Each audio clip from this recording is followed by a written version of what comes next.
आइए अब हम कर्नाटक के राजधानी बेंगलुरु चलते हैं, जहां पर मैं देश के प्रधानमंत्री बेंगलुरु में मेट्रो फेज़ 3 का आधारशिला रखने के लिए वहां पर मैं पहुंचे हुए हैं। वहां पर मैं वह येलो लाइन का वह फेज़ 3 का येलो लाइन का वह उद्घाटन करने वाले हैं। यह मेट्रो लाइन आरबी रोड से लेकर के बोम्मा साद्रा मेट्रो स्टेशन तक यह येलो लाइन चलेगा। उसका प्रधानमंत्री नरेंद्र मोदी वहां पर में उद्घाटन करने के लिए पहुंचे हुए हैं।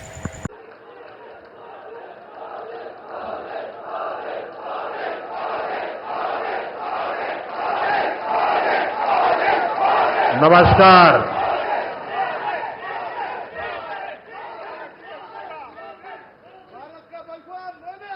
बेंगलुरु नगರದ ಆತ್ಮೀಯ ನಾಗರಿಕ ಬಂಧು ಭಗಿನಿಯರೇ, ನಿಮಗೆಲ್ಲ ನನ್ನ ನಮಸ್ಕಾರಗಳು।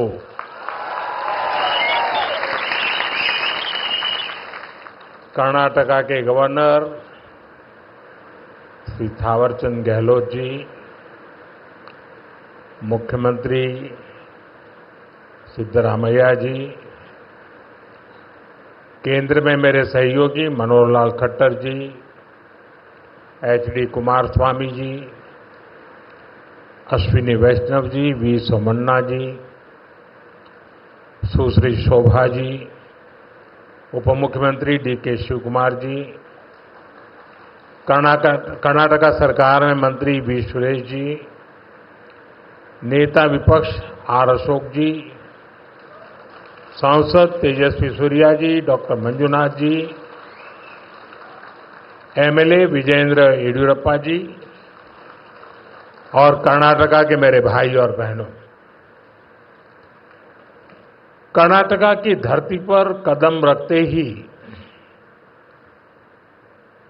अपनापन सा महसूस होता है।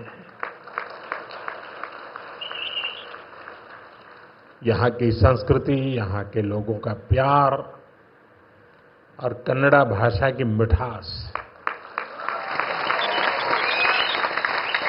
दिल को छू जाती है। सबसे पहले मैं बेंगलुरु शहर की अधिष्ठात्री देवी अन्नम्मा ताई के चरणों में प्रणाम करता हूं। सदियों पहले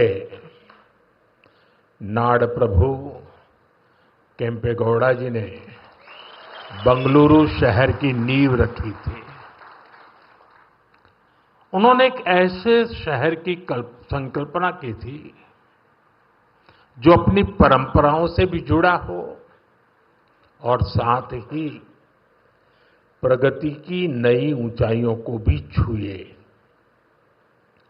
बेंगलुरु ने अपनी उस स्पिरिट को हमेशा जिया, हमेशा उसे सहज कर रखा और आज बेंगलुरु उस सपने को साकार कर रहा है। साथियों, बेंगलुरु को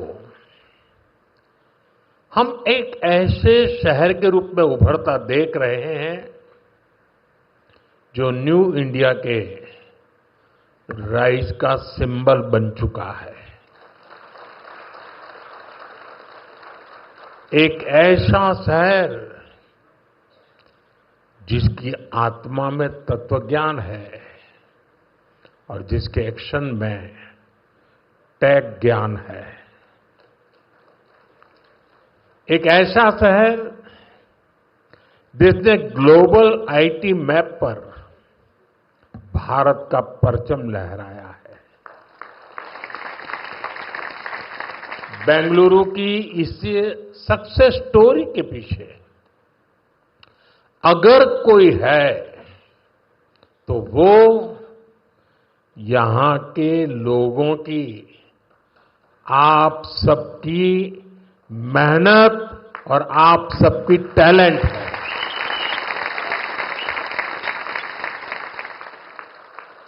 फ्रेंड्स, 21वीं सदी में अर्बन प्लानिंग और अर्बन इंफ्रास्ट्रक्चर हमारे शहरों की बहुत बड़ी आवश्यकता है।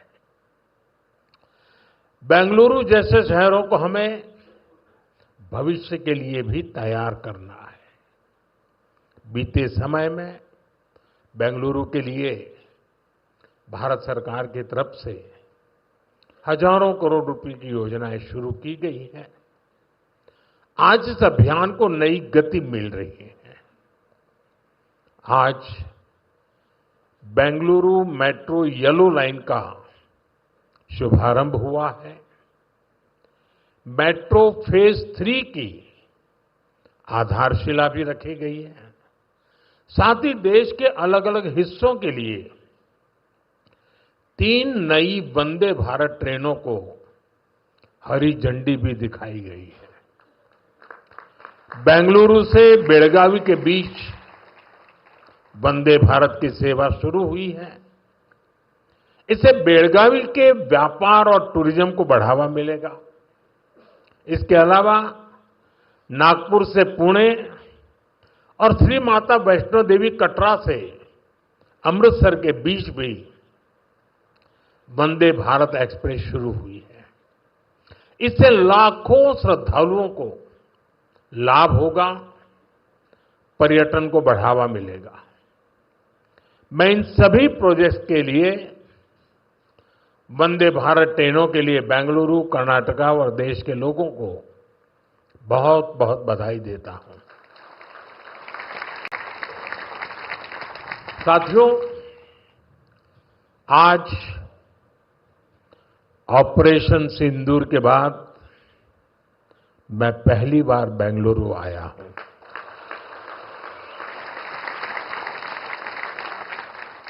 ऑपरेशन सिंदूर में भारतीय सेनाओं की सफलता सीमा पार कई किलोमीटर भीतर आतंकवादी ठिकानों को नेस्त नाबूद करने की ताकत और आतंकवादियों के बचाव में उतरे पाकिस्तान को कुछ ही घंटों में घुटनों पर लाने की हमारी क्षमता पूरी दुनिया ने नए भारत के इस स्वरूप के दर्शन किए हैं।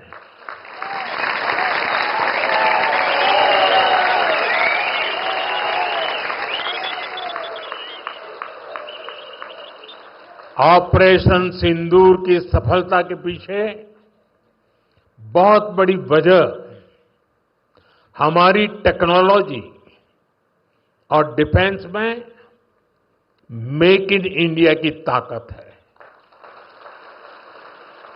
और इसमें बेंगलुरु और कर्नाटका के युवाओं का भी बहुत बड़ा योगदान है। मैं इसके लिए भी आज आप सभी का अभिनंदन करता हूं। साथियों, आज बेंगलुरु की पहचान दुनिया के बड़े सिटीज के साथ होती है। हमें ग्लोबली कॉम्पीट भी करना है, इतना ही नहीं, लीड भी करना है। हम तभी आगे निकलेंगे जब हमारे शहर स्मार्ट होंगे, फास्ट होंगे, एफिशिएंट होंगे। इसलिए आज मॉडर्न इंफ्रा के लिए प्रोजेक्ट पूरे कराने पर हमारा इतना जोर है। आज आरवी रोड से बोम्मा संद्रा तक येलो लाइन शुरू हुई है। ये बेंगलुरु के कई अहम एरियाज को आपस में कनेक्ट करेगी। बसवनगुड़ी से इलेक्ट्रॉनिक सिटी तक ये सफर में भी अब सब कम समय लगेगा। इससे लाखों लोगों के जीवन में ईज ऑफ लिविंग बढ़ेगी, ईज ऑफ वर्किंग बढ़ेगी।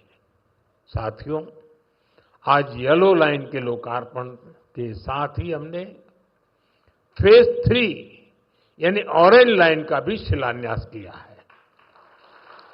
जब ये लाइन शुरू होगी तो येलो लाइन के साथ मिलकर डेली 25 लाख पैसेंजर्स को फैसिलिटेट करेगी। 25 लाख पैसेंजर। ये बेंगलुरु के ट्रांसपोर्ट सिस्टम को एक नई ताकत देगी, एक नई ऊंचाई देगी। साथियों, बेंगलुरु मेट्रो ने देश को पब्लिक इंफ्रास्ट्रक्चर डेवलपमेंट का एक नया मॉडल भी दिया है। बेंगलुरु मेट्रो कई अहम स्टेशनों के लिए इंफोसिस फाउंडेशन, बायोकॉन और डेल्टा इलेक्ट्रॉनिक जैसी कंपनियों ने पार्ट फंडिंग की है। सीएसआर के इस्तेमाल का ये मॉडल एक बड़ी प्रेरणा है। मैं इस अभिनव प्रयास के लिए कॉरपोरेट सेक्टर को बहुत बहुत बधाई देता हूं। साथियों, आज भारत दुनिया की फास्टेस्ट ग्रोइंग मेजर इकोनॉमी है। पिछले 11 इयर्स में हमारी इकोनॉमी 10वें नंबर से टॉप 5 में पहुंच गई। हम बहुत तेजी से टॉप 3 इकोनॉमी बनने की ओर आगे बढ़ रहे हैं। ये स्पीड हमें कैसे मिली है? ये स्पीड हमें रिफॉर्म, परफॉर्म, ट्रांसफॉर्म की स्पिरिट से मिली है। ये स्पीड हमें साफ नीयत और ईमानदार प्रयासों से मिली है। आप याद करिए, 2014 में मेट्रो सिर्फ 5 शहरों तक सीमित थी, 5 सिटीज। अब 24 सिटीज में 1000 किलोमीटर से ज्यादा मेट्रो नेटवर्क है। भारत अब दुनिया का तीसरा सबसे बड़ा मेट्रो नेटवर्क वाला देश बन गया है। 2014 से पहले लगभग 20,000 किलोमीटर रेल रूट का इलेक्ट्रिफिकेशन हुआ था। यानी देश आजाद होने से 2014 तक हमने पिछले 11 इयर्स में ही 40,000 किलोमीटर से अधिक रेल रूट पर इलेक्ट्रिफिकेशन किया है।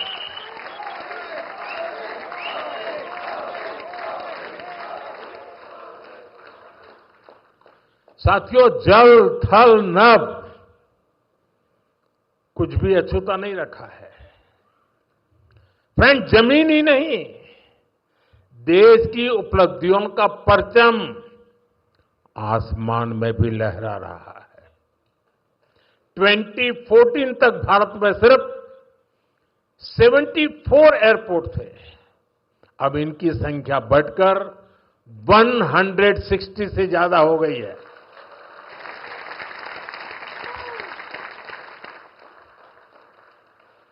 नभ की सिद्धि, थल की सिद्धि और जल की भी वाटरवेज का आंकड़ा भी उतना ही शानदार है। 2014 में सिर्फ 3 नेशनल वाटरवेज ऑपरेशनल थे। अब यह संख्या बढ़कर 30 हो चुकी है। साथियों, हेल्थ और एजुकेशन सेक्टर में भी देश ने एक बड़ी जंप लगाई है।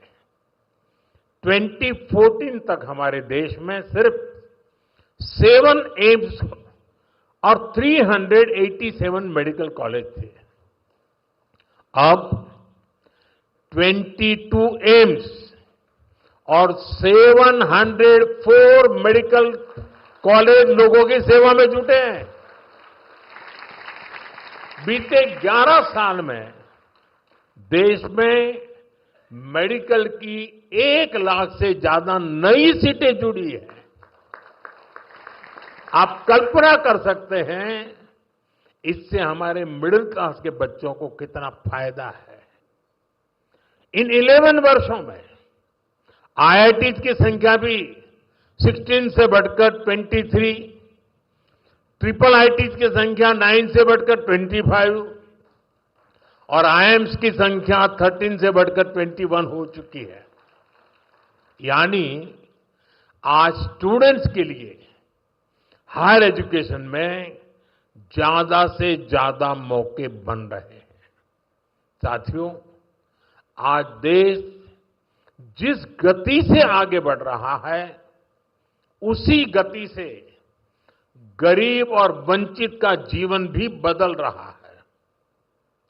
हमने प्रधानमंत्री आवास योजना के तहत 4 करोड़ से अधिक पक्के घर दिए हैं। अब हमारी सरकार 3 करोड़ घर और बनने जा रही है। हमने सिर्फ 11 इयर्स में 12 करोड़ से अधिक टॉयलेट्स बनाए हैं। इससे देश की करोड़ों माताओं बहनों को गरिमा, स्वच्छता और सुरक्षा का अधिकार मिला है। साथियों, देश आज जिस गति से विकास कर रहा है इसके पीछे हमारी इकोनॉमिक ग्रोथ एक बड़ा फैक्टर है। आप देखिए, 2014 से पहले भारत का टोटल एक्सपोर्ट $468 बिलियन तक पहुंचा था। आज ये $824 बिलियन हो गया है। पहले हम मोबाइल इंपोर्ट करते थे, वहीं अब हम मोबाइल हैंडसेट के टॉप 5 एक्सपोर्टर बन गए हैं।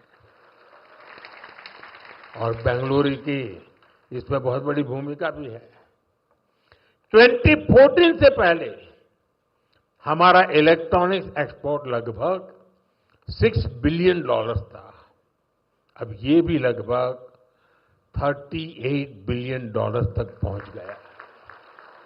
साथियों, 11 इयर्स पहले तक भारत का ऑटोमोबाइल एक्सपोर्ट लगभग $16 बिलियन था। आज ये 2 गुने से अधिक हो चुका है, डबल हो चुका है। और भारत ऑटोमोबाइल का 4था सबसे बड़ा एक्सपोर्टर बन गया है। ये उपलब्धियां आत्मनिर्भर भारत के हमारे संकल्प को मजबूती देती है। हम मिलकर आगे बढ़ेंगे और देश को विकसित बनाएंगे। साथियों, विकसित भारत न्यू इंडिया की ये यात्रा डिजिटल इंडिया के साथ कदम से कदम मिलाकर पूरी होगी। आज हम देख रहे हैं इंडिया एआई मिशन जैसी योजनाओं से भारत ग्लोबल एआई लीडरशिप की दिशा में आगे बढ़ रहा है। सेमीकंडक्टर मिशन भी अब स्पीड पकड़ रहा है। भारत को जल्द ही मेड इन इंडिया चिप मिलने जा रही है। आज Bharat low cost, hitech space mission का ग्लोबल उदाहरण बन गया है। यानी फ्यूचरिस्टिक टेक्नोलॉजी से जुड़ी जो भी संभावनाएं हैं, भारत उन सब में आगे बढ़ रहा है। और भारत के इस एडवांसमेंट की सबसे खास बात है एम्पावरमेंट ऑफ पुअर। आप देखिए, आज देश में डिजिटाइजेशन का दायरा गांव-गांव तक पहुंच चुका है। यूपीआई के जरिए दुनिया का 50% से ज्यादा रियल टाइम ट्रांजैक्शन भारत में हो रहा है। दुनिया का 50%। टेक्नोलॉजी की मदद से हम सरकार और नागरिकों के बीच की दूरी कम कर रहे हैं। आज देश में 2200 से ज्यादा सरकारी सेवाएं मोबाइल पर उपलब्ध है। उमंग ऐप से आम नागरिक घर बैठे सरकारी काम निपटा रहा है। डिजी लॉकर से सरकारी प्रमाण पत्रों का झंझट खत्म हुआ है। अब हम एआई पावर्ड थ्रेट डिटेक्शन जैसी टेक्नोलॉजीज में भी निवेश कर रहे हैं। हमारा प्रयास है कि देश में डिजिटल रिवॉल्यूशन का फायदा समाज के आखिरी व्यक्ति तक पहुंचे और इस प्रयास में बेंगलुरु पूरी सक्रियता से काम कर रहा है। साथियों, वर्तमान उपलब्धियों के बीच अब हमारी अगली बड़ी प्राथमिकता होनी चाहिए टेक आत्मनिर्भर भारत। इंडियन टेक कंपनियों ने पूरी दुनिया में अपनी छाप छोड़ी है। हमने पूरे वर्ल्ड के लिए सॉफ्टवेयर्स और प्रोडक्ट्स बनाए हैं। अब समय है हम भारत की जरूरतों को और ज्यादा प्रायोरिटी दें। हमें नए प्रोडक्ट्स डेवलप करने में और तेजी से आगे बढ़ना है। आज हर डोमेन में सॉफ्टवेयर और ऐप्स का इस्तेमाल हो रहा है। इसमें भारत नई ऊंचाई पर पहुंचे, ये बहुत जरूरी है। जो इमर्जिंग फील्ड्स है, हमें उनमें भी लीड लेने के लिए काम करना होगा। हमें मेक इन इंडिया में मैन्युफैक्चरिंग सेक्टर में भी बेंगलुरु और कर्नाटका की प्रेजेंस को और मजबूत करना है। और मेरा आग्रह है हमारे products zero defect, zero effect के स्टैंडर्ड पर टॉप क्वालिटी के होने चाहिए। यानी बिना डिफेक्ट वाले प्रोडक्ट हो और उन्हें बनाने का नेगेटिव इफेक्ट पर्यावरण पर भी न पड़े। मेरी अपेक्षा है कर्नाटका का टैलेंट आत्मनिर्भर भारत के इस विजन को लीड करे। साथियों, केंद्र सरकार हो या राज्य सरकार, हम सभी जनता की सेवा के लिए हैं। हमें देशवासियों की बेहतरी के लिए साथ मिलकर कदम उठाने हैं। इस दिशा में एक जो सबसे जरूरी जिम्मेदारी है वो है नए रिफॉर्म्स। बीते एक दशक में हमने लगातार रिफॉर्म्स को आगे बढ़ाया है। उदाहरण के तौर पर भारत सरकार ने कानूनों को डीक्रिमिनलाइज करने के लिए जन विश्वास बिल पास किया है और अब इसका जन विश्वास 2.0 भी पारित करने जा रहे हैं। राज्य सरकारें भी ऐसे कानूनों की पहचान कर सकती हैं जिनमें अनावश्यक आपराधिक प्रावधान हैं, उन्हें खत्म किया जा सकता है। हम मिशन कर्मयोगी चला रहे हैं ताकि सरकारी कर्मचारियों को कॉम्पिटेंसी बेस्ड ट्रेनिंग दी जा सके। राज्य भी अपने अधिकारियों के लिए इस लर्निंग फ्रेमवर्क को अपना सकते हैं। हमने एस्पिरेशनल डिस्ट्रिक्ट प्रोग्राम और एस्पिरेशनल ब्लॉक प्रोग्राम पर बहुत जोर दिया है। राज्य भी इसी तरह अपने यहां ऐसे क्षेत्रों की पहचान कर सकते हैं जिन्हें विशेष ध्यान की आवश्यकता है। हमें राज्य सरकार के स्तर पर भी नए रिफॉर्म्स को लगातार पुश करना चाहिए। मुझे विश्वास है हमारे ये साझे प्रयास कर्नाटका को विकास की नई ऊंचाई पर ले जाएंगे। हम साथ मिलकर विकसित भारत के संकल्प को पूरा करेंगे। इसी भाव के साथ मैं एक बार फिर आप सभी को इन डेवलपमेंट प्रोजेक्ट की बहुत बहुत बधाई देता हूं। बहुत बहुत धन्यवाद।